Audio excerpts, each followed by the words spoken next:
Second lesson అయిన వృక్ష ప్రపంచం నుంచి కొన్ని బిట్స్ చూద్దాము ఫ్రెండ్స్.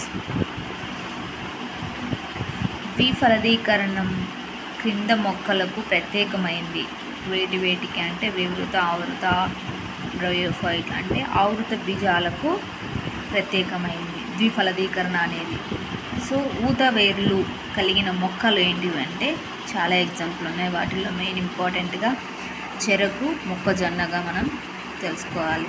కస్కుటా, హస్టియా, వాండా అనేవి వెలమిన్ వేర్లు. సో పత్రాపకాండాలు అనేవి వేటిని కలిగిస్తాయి? పత్రాపకాండాలు అనేవి వేటిగా మనము గుర్తించాలి అంటే బాష్పోత్సేకాన్ని తగ్గిస్తాయి, కాండ రూపాంతరాలుగా కలిగి ఉంటాయి పత్రాపకాండాలు అంటే. సో కింది వాటిలో పత్ర రూపాంతరాలు నులితీగలు, ప్రభాసనాలు. సో ఏకలింగ పుష్పాలు గల మొక్కలు దోస, బొప్పాయి, వాలిస్నేరియా. సో ద్వివిధారక ఫలాలకు ఒక ఉదాహరణ ఏంటంటే వేరుశెనగ. బెంగాల్ బీతికి కారణమైన మొక్క గుర్రపు డెక్క. సో అలాగే ఇంకా కొన్ని బిట్స్ ఉన్నాయి, చూద్దాం వాటిని కూడా. ఇది సెకండ్ లెసన్కి సంబంధించిన కొన్ని బిట్స్. జీవిత కాలంలో ఒకసారి మాత్రమే పుష్పించే వార్షిక మొక్క వెదురు. ఒక్కసారి మాత్రమే అది పుష్పిస్తుంది. వెదురు చెట్లు అంటాం కదా మనము, అవి బొంగుల్లాగా పెద్దవిగా ఉంటాయి. సో ఏకలింగాశ్రయ మొక్కలు కింది వాటిలో బొప్పాయ, ఖర్జూరం. ఏకలింగాశ్రయము ఒక్కటి మాత్రమే పెరుగుతూ ఉంటుంది.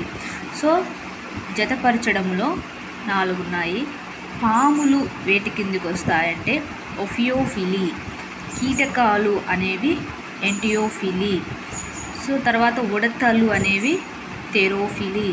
గబ్బిలాలు అనేవి కిరోఫర్టిలిఫిలీ అనే వీటి కిందికి ఇవన్నీ మనం చెప్పొచ్చు సైంటిఫిక్ నేమ్స్గా. సో నెక్స్ట్ మార్టీనియా అంటే తేలుకొండికాయ మొక్కలలో విత్తన వ్యాప్తి ఇలా జరుగుతుంది. జంతువుల ద్వారా మాత్రమే ఇది తేలుకొండికాయ మొక్కలు అనేవి జరుగుతుంది. మళ్ళీ కొన్ని జతపరచండి, ఇది చాలా ఇంపార్టెంట్, ఇవే ఎక్కువగా వస్తాయి. సో చాలని నాళాలు అంటే ఆవృత బీజాలు. నారలు అంటే జూట్. సహకణాలు అంటే పీడన ప్రవణత అవి కలిగి ఉంటాయి.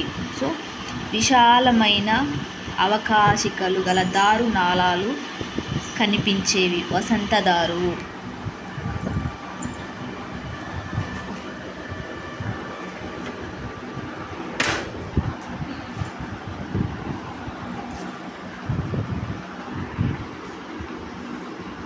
ద్వితీయ వృద్ధి కింద మొక్కలలో జరుగుతుంది, ఏకదళ బీజాలలో జరుగుతుంది ద్వితీయ వృద్ధి అనేది.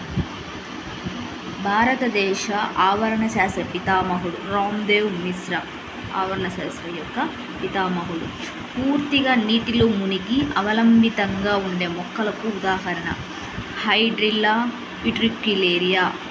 సో నీటి అడుగున ఉన్న నేలలో నాటుకొని ఉండి నీటిలో మునిగి ఉన్న మొక్కలు వాలిస్నేరియాగా చెప్పొచ్చు.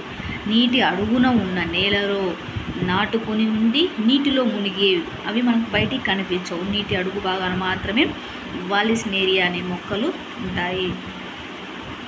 1 గ్రాము పొడి సేంద్రియ పదార్థం తయారీ కోసం 1.63 గ్రాముల కార్బన్ డైఆక్సైడ్ CO2 స్థాపన అవసరం అవుతుంది. సో 18 కిలోగ్రాముల బరువు ఉండే అతిపెద్ద విత్తనాలు ఈ మొక్కలలో ఏర్పడతాయి. లోడిసియా మాల్దివికా అనే మొక్కలో ఏర్పడతాయి అతిపెద్ద విత్తనాలు అంటే 18 కిలోగ్రాముల బరువు ఉండే. ఫ్లేమ్ ఆఫ్ ఫారెస్ట్ పేరు గల మొక్క బూటియా మోనోఫెర్మ్.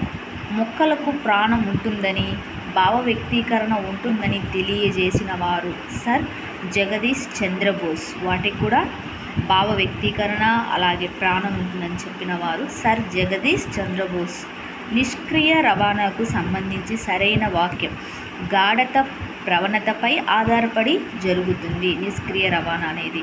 సో బాష్పోత్సేకం జరగడానికి కారణమైన నీటి ధర్మాలు తన్యత బలం, అసంజన బలం.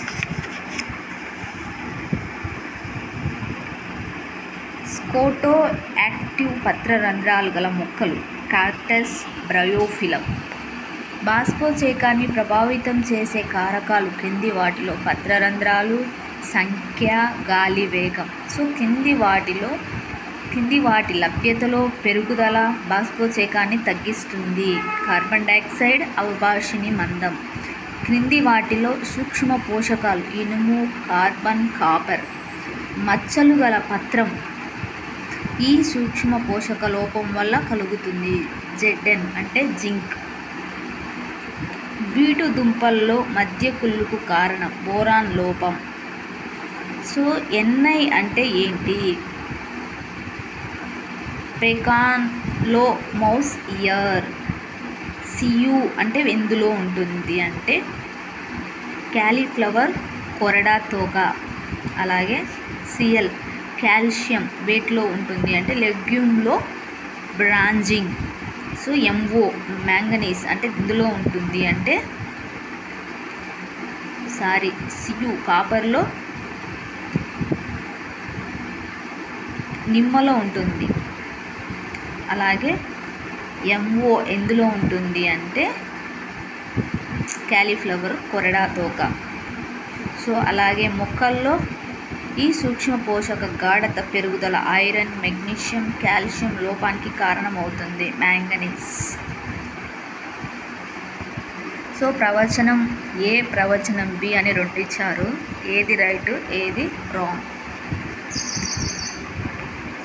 సో 2 కూడా మనం ఇక్కడ చూసుకుంటే సరైనవే. సింప్లాస్ట్ సక్రియ పద్ధతి. అయాన్లు కణాలు లోపలికి ప్రవేశించటం సింప్లాస్ట్ దీనికి శక్తి అవసరమవుతుంది. ఆ 2 కూడా కరెక్ట్ అయినవే.